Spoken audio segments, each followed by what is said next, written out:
Nobel امن انعام ہر سال ایسی شخصیات یا اداروں کو دیا جاتا ہے جنہوں نے اقوام عالم کے درمیان بھائی چارے کے فروغ، افواج کی تعداد میں تخفیف یا خاتمے اور قیام امن کے لیے نمایاں خدمات سر انجام دی ہوں۔ 1901 سے 2024 تک نوبل امن انعام 105 مرتبہ مجموعی طور پر 142 شخصیات اور تنظیموں کو دیا جا چکا ہے۔ اب تک اس انعام کے حاملین میں کئی عالمی شہرت یافتہ شخصیات شامل ہیں۔ مثال کے طور پر جنوبی افریقہ کے نیلسن منڈیلا کو 1993 میں امن کا نوبل انعام دیا گیا۔ امریکی شہری حقوق رہنما مارٹن لوتھر کنگ جونیئر کو 1964 میں نوازا گیا۔ بھارت میں انسانی خدمت کے لیے مدر ٹریسا کو 1979 میں یہ ایوارڈ ملا، جبکہ پاکستان کی ملالہ یوسفزئی کو 2014 میں محض 17 سال کی عمر میں یہ انعام ملا۔ ان کے علاوہ بھی مہاتما گاندھی، یاسر عرفات، انور سادات، اوباما اور دلائی لاما سمیت متعدد عالمی شخصیات کو مختلف ادوار میں امن انعام سے نوازا گیا۔ حال ہی میں حکومت پاکستان نے اعلان کیا کہ وہ امریکی صدر ڈونلڈ ٹرمپ کو 2026 کے امن انعام کے لیے نامزد کرنے کی سفارش کر رہی ہے۔ اس حیران کن فیصلے کی وجہ پاکستان اور ہندوستان کے مابین حالیہ فوجی تنازع میں ٹرمپ کا کردار بتایا جاتا ہے۔ اسی ہفتے پاکستان کے فوجی سربراہ فیلڈ مارشل عاصم منیر نے وائٹ ہاؤس میں صدر ٹرمپ سے تاریخی ملاقات اور ظہرانہ بھی کیا، جسے اسلام آباد اور واشنگٹن کے تعلقات میں نئے موڑ سے تعبیر کیا جا رہا ہے۔ حکومت پاکستان کی جانب سے ٹرمپ کا نام نوبل کمیٹی کو باضابطہ سفارشی خط ارسال کیا گیا ہے۔ میڈیا رپورٹس کے مطابق یہ مکتوب پاکستان کے نائب وزیر اعظم و خارجہ اسحاق ڈار کے دستخط سے بھیجا گیا ہے، جس میں ٹرمپ کو جنوبی ایشیا میں جنگ بندی کروانے کی کاوشوں کو بنیاد بناتے ہوئے انہیں امن انعام کا اہل قرار دینے کی تجویز دی گئی ہے۔ اسلام آباد کے اس غیر معمولی اقدام نے ملکی سیاسی اور سماجی حلقوں کے ساتھ ساتھ عالمی سطح پر بھی ایک نئی بحث کو جنم دیا ہے کہ آیا ٹرمپ جیسی شخصیت واقعی اس اعزاز کی مستحق ہے یا نہیں۔ ناقدین کا کہنا ہے کہ ڈونلڈ ٹرمپ کے کئی اقدامات ایسے ہیں جو نوبل امن انعام کے معیار کے برعکس اور عالمی امن کے منافی دکھائی دیتے ہیں۔ مثلاً ٹرمپ نے اپنے دور صدارت اور بعد ازاں فلسطین کے خلاف اسرائیلی جارحانہ اقدامات کی کھل کر مخالفت نہیں کی، بلکہ عملاً انہیں تقویت پہنچائی۔ مولانا فضل الرحمان کے بقول ٹرمپ نے فلسطین، شام، لبنان اور ایران پر اسرائیلی حملوں کی حمایت کی۔ یہ کیسا امن ہے؟ ٹرمپ انتظامیہ نے یروشلم کو اسرائیل کا دارالحکومت تسلیم کیا اور فلسطینیوں کے لیے مختص عالمی امداد روک کر بھی فلسطینی موقف کی تائید کی۔ ان پالیسیوں سے ٹرمپ کا جھکاؤ واضح طور پر یک طرفہ نظر آیا اور مظلوم فلسطینیوں کے حق میں عالمی کوششوں کو دھچکا پہنچا۔ غزہ میں جاری جنگ کے دوران عالمی برادری نے کئی مرتبہ جنگ بندی کی اپیلیں کی، مگر امریکہ نے اقوام متحدہ کی سلامتی کونسل میں جنگ بندی سے متعلق متعدد قراردادوں کو ویٹو کر کے ان کوششوں کو ناکام بنایا۔ فلسطینیوں پر بمباری روکنے کی ان قراردادوں کو رکوانے سے ٹرمپ انتظامیہ پر الزام لگا کہ وہ انسانی ہمدردی کے بجائے سیاسی جانبداری کا مظاہرہ کر رہی ہے۔ اس رویے نے دنیا بھر میں یہ تاثر پیدا کیا کہ ٹرمپ عالمی امن کے بجائے اسرائیلی مفادات کو ترجیح دے رہے ہیں۔ ڈونلڈ ٹرمپ نے حالیہ عرصے میں غزہ کی پٹی کو مستقل طور پر فلسطینی آبادی سے خالی کرانے کا ایک متنازع منصوبہ بھی پیش کیا، جس میں انہوں نے تجویز دی کہ امریکہ غزہ کا کنٹرول سنبھال کر اسے مشرق وسطیٰ کا ریواروا بنائے اور وہاں کے 20 لاکھ سے زائد فلسطینی باشندوں کو مصر، اردن یا دیگر ممالک میں مستقل طور پر آباد کر دیا جائے۔ اس تجویز نے بین الاقوامی سطح پر شدید تشویش اور غم و غصہ پیدا کیا۔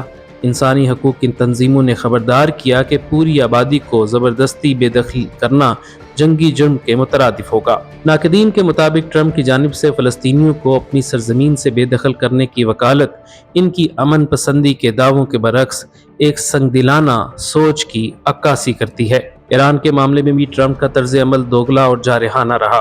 ایک طرف انہوں نے اندیا دیا کہ وہ تہران کے ساتھ نئی جوہری معاہدے یا مذاکرات کے ذریعے تنازع حل کرنا چاہتے ہیں، مگر دوسری جانب پس پردہ اسرائیل کو ایران پر حملوں کی چھوٹ دی اور بالآخر خود امریکی افواج کو براہ راست کارروائی کا حکم دے دیا۔ جون 2025 میں صدر ٹرمپ نے اچانک فوجی آپریشن، جس کا کوڈ نام مڈ نائٹ ہیمر رکھا گیا، کے ذریعے ایران کی فردو، اصفہان اور نزغر کی جوہری تنصیبات پر بمباری کر کے انہیں مکمل طور پر تباہ کرنے کا دعویٰ کیا۔ یہ قدم ایک ایسے وقت اٹھایا گیا جب بظاہر سفارتی بات چیت کی امید کی جا رہی تھی۔ یوں اس حملے نے مذاکرات کی رہی سہی کوششوں پر پانی پھیر دیا۔ مبصرین کے مطابق یہ اقدام خود امریکی قیادت کے سابقہ وعدوں کی سری خلاف ورزی تھا اور خطے میں امن کی امیدوں کو شدید ٹھیس پہنچی۔ پاکستان کے اندر اور اسلامی دنیا میں ڈونلڈ ٹرمپ کو نوبل امن انعام کے لیے نامزد کرنے کی تجویز پر سخت رد عمل اور کڑی تنقید دیکھنے میں آئی۔ پاکستانی پارلیمان میں حزب اختلاف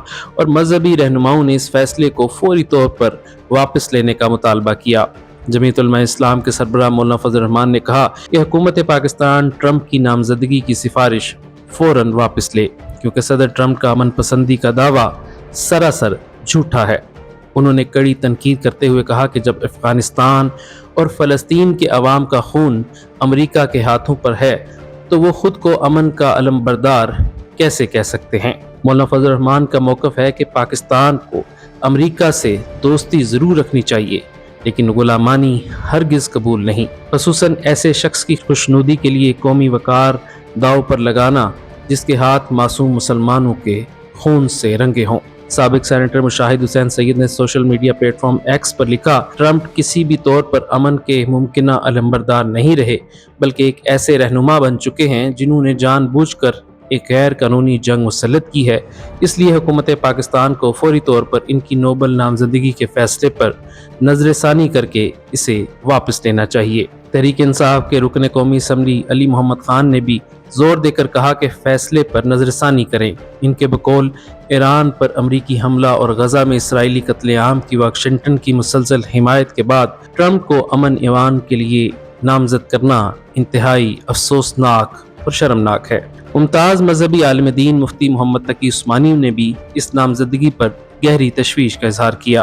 انہوں نے امریکی حملے کو اشتعال انگیز قرار دیتے ہوئے سوال اٹھایا، کیا ایسا شخص جو دوسرے ممالک کو جہنم بنا دینے کی دھمکیاں دے رہا ہو واقعی نوبل امن انعام کا حقدار ہو سکتا ہے؟ مفتی تقی عثمانی نے ایران کی ایٹمی تنصیبات پر امریکی بمباری کی شدید مذمت کی اور اسے امریکہ کی جانب سے کیے گئے سابقہ وعدوں کی خلاف ورزی اور دنیا کے لیے ایک خطرناک اضافہ قرار دیا۔ ان کے مطابق اس قسم کے جارحانہ اقدامات کے بعد ٹرمپ کو امن انعام کے لیے نامزد کرنا مسلم امہ کے ساتھ سنگین مذاق کے مترادف ہے۔ میڈیا کے حلقوں سے بھی سخت رد عمل سامنے آیا۔ معروف صحافی اور تجزیہ کار طلعت حسین نے اس فیصلے پر تبصرہ کرتے ہوئے ٹرمپ کو غزہ میں اسرائیل کا شوگر ڈیڈی اور ایران پر جارحیت کا پشت پناہ قرار دیا اور کہا کہ ایسی شخصیت کسی بھی امن انعام کی حقدار نہیں ہو سکتی۔ نوبل امن انعام دنیا کا سب سے بڑا امن ایوارڈ ہے جو امن کے فروغ کے لیے غیر معمولی خدمات کے اعتراف میں دیا جاتا ہے۔ ڈونلڈ ٹرمپ کا نام اس انعام کے لیے آگے بڑھانا یقیناً ایک حیرت کن اور متنازع فیصلہ ہے جس نے کئی سوالات کو جنم دیا۔ ایک طرف حکومت پاکستان یہ موقف رکھتی ہے کہ ٹرمپ نے جنوبی ایشیا میں جنگ کو روک کر امن کی خدمت سر انجام دی، تو دوسری جانب دنیا بھر میں ٹرمپ کی پالیسیوں اور اقدامات کو دیکھتے ہوئے مبصرین اس تجویز کو امن انعام کی روح کے منافی قرار دے رہے ہیں۔ ٹرمپ کا دور صدارت تنازعات، یک طرفہ فیصلوں اور طاقت کے استعمال سے عبارت رہا ہے، چاہے وہ مشرق وسطیٰ میں یک طرفہ طور پر یروشلم کو اسرائیلی دارالحکومت تسلیم کرنا ہو یا ایران کے ساتھ جوہری معاہدہ توڑ کر خطے کو نئی جنگ کے دہانے پر کھڑا کرنا۔